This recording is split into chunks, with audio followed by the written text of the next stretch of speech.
இருக்கிறோம், வாழுறோம். ஆனால் கர்த்தரோ அவர் நல்லவராய் மாத்திரமல்ல, அவர் உத்தமருமாய் இருக்கிறார்.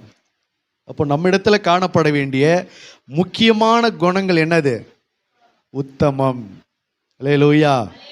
நம்ம உத்தமமா இல்லைன்னு சொன்னா நம்முடைய ஆசீர்வாதம் யாருக்கு போயிடும்? நம்மை விட உத்தமமா இருக்கிறவங்களுக்கு போயிடும். சவுலுடைய ராஜ்யபாரம் யாருக்கு வந்தது? அவனை பார்க்கல அவனுடைய உத்தமமா இருக்கிற அவனுடைய தோழனாகிய தாவீதுக்கு வந்தது. வஸ்தியினுடைய ராஜ பதவி யாருக்கு வந்தது? அவளை விட உத்தமியாகிய எஸ்தருக்கு வந்தது. அப்போ நம்ம உத்தமமாய் வாழவில்லை என்று சொன்னால் நம்முடைய ஆசீர்வாதம் யாருக்கு போகும்? நம்மை விட உத்தமமா இருக்கிறவங்களுக்கு போய்விடும். ஆகையினால நல்லவர்களா இருக்கிறோமே அதோட திருப்தி அடையக்கூடாது. நான் தான் நல்லவங்களா இருக்கிறேனே, பார்க்குறவங்களாம் என்ன நல்லவங்கன்னு சொல்கிறாங்க, யார் பார்த்தாலும் என்ன நல்லவங்கன்னு தான் சொல்கிறாங்க. பரலோகம் அப்படி சொல்லுமா? அல்லேலூயா. அப்போ மனுஷர்கள் நம்மளை நல்லவங்கன்னு சொல்கிறதுனால நம்ம திருப்தி அடையக்கூடாது. மனுஷர்கள் ஒரு குரூப்பு நம்மளை நல்லவங்கன்னு சொல்லும், இன்னொரு குரூப்பு நம்மளை கெட்டவங்கன்னு சொல்லி, இதை நீ எதை தீர்மானிப்ப? இதில் பரலோகம் எதை எடுக்கும்? ஒரு ஜனங்க என்ன பண்ணுறாங்க, நம்மளை நல்லவங்கன்னு சொல்கிறாங்க, இன்னொரு கூட்ட ஜனங்க என்ன சொல்கிறாங்க? கெட்டவங்கன்னு சொல்கிறாங்க. நம்ம சொந்தக்காரங்களே எடுத்துங்க, ஒரு பகுதி ஜனங்க நம்மளை என்ன சொல்கிறாங்க? நல்லவங்கன்னு சொல்கிறாங்க, இன்னொரு குடும்பம் கெட்டவங்கன்னு சொல்லுது, அவங்கள அப்படின்றாங்க.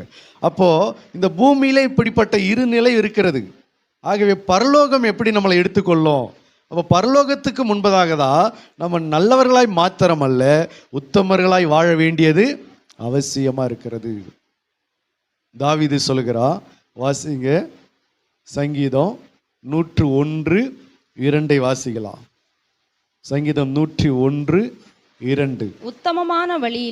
உத்தமமான வழியிலே விவேகமாய் நடப்பேன். முதல் காரியத்தை அவர் சொல்றாரு, உத்தமமான வழியில தான் நான் எப்படி நடப்பேன்?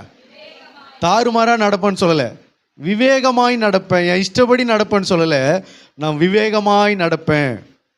அல்லேலூயா.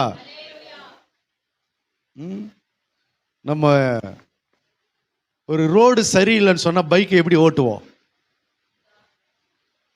ஒரு பாதை, ஒரு காட்டு பாதை, அந்த ரோடு மேடு பள்ளமாக இருக்கிறது, நல்ல ஒரு பாதையாக இல்லாமல் இருக்கிறது, ஏகப்பட்ட மேடு பள்ளம் குண்டும் குழியுமா இருக்கிறது. அதில் நம்ம பைக்கை எப்படி ஓட்டுவோம்? தாறுமாறாக ஓட்டுவோம், ரொம்ப ஸ்பீடாக ஓட்டுவோம். எப்படி ஓட்டுவோம்?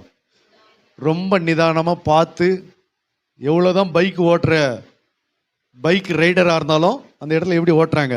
கொஞ்சம் நிதானமாக ஸ்லோவாக பார்த்து ஓட்டுறாங்க. அப்போ ஒரு